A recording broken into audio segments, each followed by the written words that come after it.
మన చంద్రయాన్ యొక్క ఆల్గరిథం చివరి నిమిషంలో అద్భుతం చేసింది. చంద్రయాన్ యొక్క ఆటోమేటిక్ టెక్నాలజీని చూసిన యువత ప్రపంచం మొత్తం షాక్ అయింది. అమెరికా, రష్యా, చైనా ఇలాంటి పెద్ద పెద్ద కంట్రీస్ కూడా దెబ్బకు సైలెంట్ అయిపోయాయి. 20 ఆగస్టు 2023న లూనా 25 ఫెయిల్ అయినప్పటి నుండి ప్రపంచ దృష్టి మొత్తం మన చంద్రయాన్ 3 పైన ఉంది. సో ఏది ఏమైనా కానీ చంద్రయాన్ 3 గ్రాండ్ సక్సెస్ అయ్యింది. అండ్ సౌత్ పోల్ పైన సాఫ్ట్ ల్యాండింగ్ చేసిన మొట్టమొదటి దేశంగా రికార్డ్ని కూడా సొంతం చేసుకుంది. ప్రపంచం మొత్తంలో చంద్రయాన్ 3 పేరు అనేది మారు మోగిపోయింది. అయితే మన చంద్రయాన్ 3 చివరి నిమిషంలో ఏం జరిగింది, ఆ టైంలో సాఫ్ట్ ల్యాండింగ్ ప్రాసెస్ అనేది ఎలా జరిగిందో ఈ వీడియోలో డీటెయిల్గా తెలుసుకుందాం. వీడియోని స్కిప్ చేయకుండా చూడండి. ఈ వీడియో మీకు ఖచ్చితంగా నచ్చుతుంది. చంద్రయాన్ 3 ల్యాండింగ్ ప్రాసెస్ని మనం కొన్ని పార్ట్స్గా డివైడ్ చేసుకుందాం. స్టేజ్ 1 విక్రమ్ ల్యాండర్ అనేది 30 కిలోమీటర్స్ సైట్ నుండి క్రిందకి దిగడం ప్రారంభిస్తుంది. స్టేజ్ 2 ల్యాండింగ్ క్రాఫ్ట్ని స్పీడ్ తగ్గించడం కోసం 7.4 కిలోమీటర్స్ ఎత్తులో ఒక రఫ్ బ్రేకింగ్ పాయింట్ని తయారు చేస్తాయి. స్టేజ్ 3 ఈ స్టేజ్లో విక్రమ్ ల్యాండర్ ఆల్టిట్యూడ్ హోల్ ఫేస్ని యూజ్ చేస్తుంది. నిజానికి ఇది ఒక ఆటో పైలట్ సెట్టింగ్. దీనిని ల్యాండింగ్ క్రాఫ్ట్ యొక్క పిచ్ని కంట్రోల్ చేయడం కోసం వాడతారు. స్టేజ్ 4 ఈ స్టేజ్లోనే థ్రస్టర్స్ విక్రమ్ ల్యాండర్ యొక్క వేగాన్ని తగ్గించడం ఫైర్ బ్లాకింగ్ ప్రాసెస్ అనేది ప్రారంభం అవుతుంది. స్టేజ్ 5 ఈ స్టేజ్ని టర్మినల్ డీసెంట్ ఫేస్ అని అంటారు. ఈ స్టేజ్లోనే ల్యాండర్ 2 థ్రస్టర్స్ని ఉపయోగించి మూన్ మీదకి ల్యాండ్ అవడానికి రెడీ అవుతుంది. నిజానికి ఇక్కడున్న లేజర్ కెమెరాస్ అనేవి అన్ఈవెన్ గ్రౌండ్ని డిటెక్ట్ చేసి ల్యాండర్ మూన్ సర్ఫేస్కి 150 మీటర్స్ ఎత్తులో ఉన్నప్పటి నుండి సరైన ల్యాండింగ్ సైట్ కోసం వెతకడం అనేవి స్టార్ట్ చేస్తాయి. ఇప్పుడు మనం ఈ ల్యాండింగ్ ప్రాసెస్ మొత్తాన్ని స్టేజెస్గా విభజించి చూద్దాం. స్టెప్ 1 చంద్రయాన్ 3లో విక్రమ్ ల్యాండర్ యొక్క ఇంపార్టెంట్ పార్ట్. ఈ స్టేజ్లో విక్రమ్ ల్యాండర్ ల్యాండింగ్ పాయింట్స్ని సరిగ్గా 745.5 కిలోమీటర్స్ దూరంలో ఉంటూ చంద్రుడి మీద 30 కిలోమీటర్స్ వేగంతో తిరుగుతూ ఉంటుంది. And 1.6 kilometre per second crashing స్పీడ్తో వెళ్తుంది. స్టెప్ 2 అలా కేవలం 690 సెకండ్స్లోనే చంద్రయాన్ 3 యొక్క విక్రమ్ ల్యాండర్లోని 4 థ్రస్టర్స్ కూడా యాక్టివేట్ అవ్వడం స్టార్ట్ అవుతుంది. అది బైసైకిల్ బ్రేకర్స్ని వేసుకుంటూ కంట్రోల్ డీ యాక్సిలరేషన్ అంటే తక్కువ స్పీడ్తో నెమ్మదిగా క్రిందకు దిగుతూ ల్యాండర్ లూనార్ సర్ఫేస్కి మరింత దగ్గర అవ్వబోతుంది. స్టెప్ 3 నిజానికి ఈ స్టేజ్ కోసమే అందరూ ఎదురు చూసేది. ఎందుకంటే ఈ స్టేజ్లోనే ఆన్బోర్డ్ కంప్యూటర్ ల్యాండర్కి కమాండ్ని ఇస్తుంది. అండ్ నెక్స్ట్ 73 సెకండ్స్లో ల్యాండర్ ఫైనల్ స్టేజ్ని కంప్లీట్ చేసి ల్యాండింగ్ టార్గెట్ని కేవలం 150 మీటర్స్ ఎత్తులో ఉంటుంది. ఈ స్టేజ్లో ల్యాండర్స్లోని 4 థ్రస్టర్లు కూడా యాక్టివేట్ అయ్యి ల్యాండర్ని సాఫ్ట్ ల్యాండింగ్ అయ్యేలా అడ్జస్ట్మెంట్ని చేస్తాయి. ఈ ప్రాసెస్ అనేది కరెక్ట్గా జరిగితేనే దాన్ని మనం కంప్లీట్ సేఫ్ ల్యాండింగ్ అని పిలుస్తాం. నవ్వు ఇప్పుడు మన రాకెట్ని స్టేజెస్ వైజ్గా ఎలా లాంచ్ చేస్తారో చూద్దాం. స్టెప్ 1 రాకెట్ యొక్క ఫంక్షనింగ్ అంతా కూడా డిపెండ్ అయ్యి ఉండేది స్టేజ్ కంబస్టింగ్ మీదనే. ఎందుకంటే రాకెట్ ప్రైమరీ స్టేజ్లో సక్సెస్ అవ్వాలంటే బోత్ సప్లిమెంటరీ బూస్టర్స్ అండ్ కోర్కి కూడా సరైన లిక్విడ్ ఫ్యూయల్స్ అనేవి అవసరం. అందుకని కోర్ స్టేజ్లో వికస్ ఇంజిన్స్ని ఉపయోగిస్తారు. స్టెప్ 2 ఇనిషియల్ ఫేస్లో ఎక్స్ట్రా థ్రస్ట్ని ప్రొడ్యూస్ చేయడం కోసం 2 సాలిడ్ ప్రొపలెంట్ బూస్టర్స్ అవసరం. అండ్ LVM-3 యొక్క అప్పర్ స్టేజ్లో మనం LE-2O ఇంజన్ని కూడా చూడవచ్చు. స్టెప్ 3 ఒకసారి ఈ 2 బూస్టర్స్ని యాక్టివేట్ చేయడంతో రాకెట్కి ఇనిషియల్గా కావాల్సిన లిఫ్ట్ ఆఫ్ అనేది దొరుకుతుంది.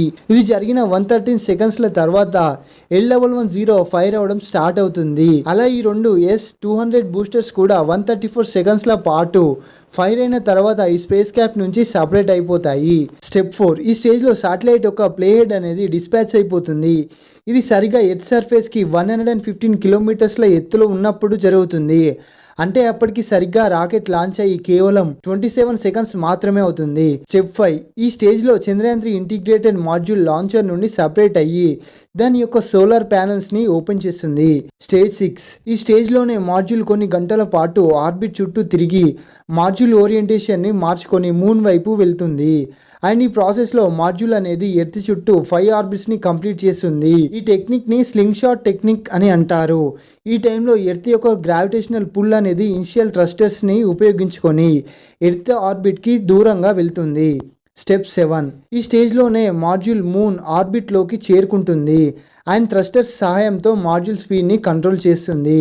స్టెప్ 8 ఈ స్టెప్లో ప్రిపరేషన్ మాడ్యూల్ అనేది ల్యాండర్ మాడ్యూల్తో సపరేట్ అవుతుంది. స్టెప్ 9 ఈ స్టెప్లో ల్యాండర్ దీని యొక్క ల్యాండింగ్ పాయింట్ కోసం లూనార్ సర్ఫేస్ మీద స్కాన్ చేయడం మొదలు పెడుతుంది. స్టెప్ 10 ల్యాండర్ డీబూస్టింగ్ ప్రొసీజర్ని యాక్టివేట్ చేస్తుంది. స్టెప్ 11 ల్యాండర్ సక్సెస్ఫుల్గా సాఫ్ట్ ల్యాండింగ్ని కంప్లీట్ చేశాక ల్యాండర్ డోర్ ఓపెన్ అయ్యి అందులో నుండి రోవర్ అనేది బయటకు వచ్చి అక్కడ ఉన్న సర్ఫేస్ని ఎక్స్ప్లోర్ చేసి కావాల్సిన ఎక్స్పెరిమెంట్ చేయడం మొదలు పెడుతుంది. అలా ల్యాండ్ అయిన రోవర్ ఫస్ట్ లూనార్ డే మాత్రమే అక్కడి నుండి ఎక్స్పెరిమెంట్స్ని కండక్ట్ చేస్తుంది. 14 డేస్ మాత్రమే అని ఎందుకు అంటారంటే దీనికి ఉన్న రీజన్ సౌత్ పోల్లో ఉండే ఎక్స్ట్రీమ్ కూల్ టెంపరేచర్. ఈ లో టెంపరేచర్ కారణంగా రోవర్లో ఎక్విప్మెంట్స్ అన్నీ కూడా ఫ్రీజ్ అయిపోతాయి. అండ్ అంతేకాదు మూన్ సౌత్ పోల్స్లో సన్లైట్ లేకపోవడం వల్ల ల్యాండర్స్ ఇంకా రోవర్స్కి సరైన పవర్ అనేది అందదు. అయితే లూనా 25 అనేది మొత్తం సౌత్ పోల్ యొక్క లో టెంపరేచర్ని తట్టుకునే విధంగా డిజైన్ చేశారు. ఎందుకంటే లూనా 25లో హీట్ని జనరేట్ చేయడం కోసం రేడియో ఐసోటోప్ డివైస్ని యూజ్ చేశారు. అండ్ ఈ డివైస్ ప్లూటోనియంని యూజ్ చేసుకొని పనిచేస్తుంది. ఈ డివైస్ సాయంతో లూనా 25 మూన్ సర్ఫేస్ మీద ఆల్మోస్ట్ 1 ఇయర్ పాటు సర్వైవ్ అయ్యేది. బట్ రష్యా యొక్క బ్యాడ్ లక్ ఏంటి అంటే లూనా 25 మిషన్ అనేది ఘోరంగా ఫెయిల్ అయిపోయింది. దాదాపు అన్ని దేశాల యొక్క మిషన్స్ అనేవి తక్కువ టైంలోనే మూన్ని చేరుకున్నాయి. బట్ మన చంద్రయాన్ మూన్ని చేరుకోవడానికి కనీసం 40 డేస్ పట్టింది. దీని యొక్క ఆన్సర్ ఏంటి అంటే బడ్జెట్. నిజానికి మన ఇస్రో ప్రోగ్రామ్ యొక్క టోటల్ బడ్జెట్ కేవలం $75 మిలియన్ మాత్రమే. ఈ లో బడ్జెట్ కారణంగా లో కాస్ట్ మెథడ్ అయిన గ్రావిటేషనల్ పుల్ కాన్సెప్ట్ని యూజ్ చేసి చంద్రయాన్ 3ని మూన్ దగ్గరికి చేర్చాలి అని డిసైడ్ అయ్యారు. అయితే చైనీస్ మిషన్ అయిన చాంగ్ E2 యొక్క బడ్జెట్ $219 మిలియన్. ఇప్పుడున్న ఇన్ఫ్లేషన్ని బట్టి క్యాలిక్యులేట్ చేస్తే అది దాదాపు $316 మిలియన్ బడ్జెట్ అవుతుంది. 1960లో సోవియట్ యూనియన్ లాంచ్ చేసిన లూనా 1 మిషన్ యొక్క బడ్జెట్ ఇప్పటి కరెన్సీతో కంపేర్ చేస్తే $200 మిలియన్ అవుతుంది. అండ్ ఇక అపోలో 11 మిషన్ యొక్క టోటల్ బడ్జెట్ $25 బిలియన్, అది కూడా 1960స్లోనే. సో దీన్ని బట్టి అర్థం చేసుకోవాల్సింది ఏంటి అంటే ఇస్రోకి లో బడ్జెట్ కారణంగా డైరెక్ట్గా మూన్ మీదకి పంపించగలిగే పవర్ఫుల్ రాకెట్స్ అనేవి లేవు. సో దీనికి ఆల్టర్నేట్గా స్లింగ్ షాట్ మెథడ్ని మన ఇస్రో అనేది యూజ్ చేసింది. బడ్జెట్ ఇంకా పవర్ఫుల్ రాకెట్స్ ఉండి కూడా లూనా 25 మిషన్స్లో కొన్ని టెక్నికల్ ప్రాబ్లమ్స్ కారణంగా ప్రీ ఆర్బిటల్ స్టేజ్లోనే లూనా 25 థ్రస్టర్స్ మూన్ యొక్క గ్రావిటేషనల్ పుల్ని క్యాలిక్యులేట్ చేయడంలో ఫెయిల్ అయ్యి దానితో ల్యాండర్ అనేది కంట్రోల్ కాక స్పిన్నింగ్ మోషన్స్తో వెళ్ళడం మొదలైంది. అయితే థ్రస్టర్స్ అవుటర్ స్పేస్లో డీ బ్రేకింగ్ ప్రాసెస్ని ఇనిషియేట్ చేసినప్పటికీ కూడా ల్యాండర్ యొక్క యాక్సిలరేషన్ని తగ్గించపోయేసరికి ఇలా లూనా 25 అనేది ఫెయిల్ అయింది.